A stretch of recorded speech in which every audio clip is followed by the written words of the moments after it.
अक्सर लोग प्यार में किसी भी हद तक गुजर जाते हैं, लेकिन कभी कभी उसी प्यार से छुटकारा पाने के लिए सारी हदें भी पार कर देते हैं। ये कहानी है उत्तराखंड के हल्द्वानी के बिजनेसमैन अंकित चौहान और उसकी गर्लफ्रेंड माही की। अंकित और माही एक दूसरे से प्यार करते थे। शुरुआती दिनों में सब ठीक था, लेकिन फिर दोनों के रिश्तों में कड़वाहट आनी शुरू होती है, और कड़वाहट ऐसी जो बनती है अंकित के मौत का कारण।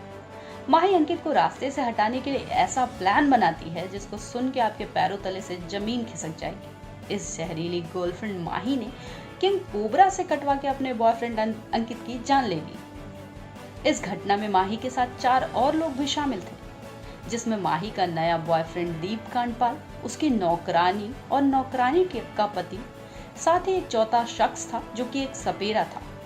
घटना को अंजाम देने के बाद माही अपने नए बॉयफ्रेंड दीप कांडपाल और नौकर और उसकी बीवी के साथ फरार हो गई। इस खौफनाक हत्याकांड की साजिश की शुरुआत कुछ इस तरीके से होती है। होटल व्यवसायी अंकित चौहान का हल्द्वानी की माही उर्फ डॉली नाम की एक तलाकशुदा महिला से संबंध था। अंकित और माही एक दूसरे से काफी क्लोज रिलेशन में थे, लेकिन बताया जा रहा है आजाद ख्यालों की माही अंकित की कुछ आदतों से परेशान थी।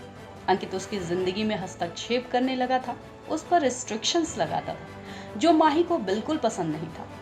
माही के कई और लोगों से भी संबंध थे। दरअसल माही की जिंदगी में अंकित ही केवल एकमात्र शख्स नहीं था। शहर के कई और नामी बिजनेसमैन भी माही के दीवाने थे। या तो ये माही के घर आते या फिर माही इनके पास जाती थी। ऐसे में अंकित का कभी भी माही के घर आ जाना माही को रास नहीं आ रहा था।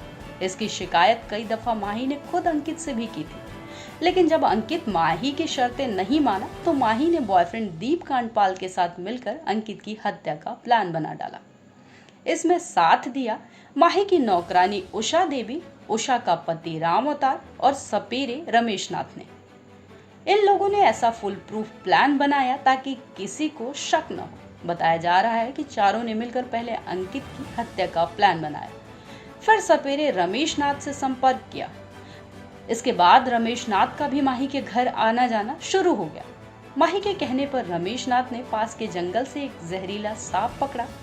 इसके बाद अंकित की हत्या की तैयारी शुरू हुई। 14 जुलाई की रात 5 आरोपियों ने पहले अंकित चौहान की कोल्ड ड्रिंक में कुछ नींद की गोलियां मिलाई और उसके बाद प्लान के मुताबिक उसे जहरीले कोबरा से डसवा दिया, जिससे अंकित की मौत हो गई।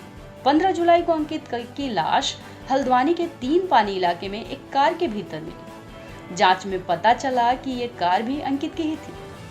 अंकित को कोबरा से डसवा कर हत्या के बाद दीप और रामोतार शव को अंकित की कार से लेकर पहले भुजिया घाट गए।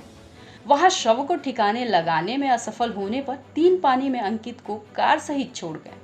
माही अपनी नौकरानी उषा और उसके बच्चों के साथ यहाँ टैक्सी से पहुंचे। सभी को लेकर दिल्ली चली गई। दिल्ली में रात गुजारने के बाद बरेली से पीलीभीत और पीलीभीत में नौकरानी के घर एक रात गुजारने के बाद वापस दिल्ली पहुंच गई। नौकरानी अपने पति और बच्चों के साथ बरेली से बिहार की ओर निकल गई। लगातार ठिकाने बदल रही माही अपने वकील से भी संपर्क में थी और हाई कोर्ट में सरेंडर करने की योजना बना रही थी। पुलिस को इसकी भनक लग गई। माही और उसका प्रेमी दीप कांडपाल वकील के कहने पर कोर्ट में सरेंडर करने दिल्ली से हल्द्वानी के लिए निकले, लेकिन पुलिस ने दोनों को रुद्रपुर से गिरफ्तार कर लिया। पुलिस की पूछताछ में पूरी मर्डर मिस्ट्री खुल के सामने आई कि किस तरह से गर्लफ्रेंड से हत्यारन बनी माही ने पूरी घटना को अंजाम दिया। आज के लिए बस इतना ही। ऐसी और भी रोचक खबरें जानने के लिए जुड़े रहिए द सोर्सेज के साथ। अगर वीडियो पसंद आया हो तो हमें अपना वैल्यूएबल लाइक देना ना भूलें, और साथ ही अगर आप चैनल पे नए हैं तो हमारे चैनल को सब्सक्राइब करना ना भूलें। तब तक के लिए धन्यवाद।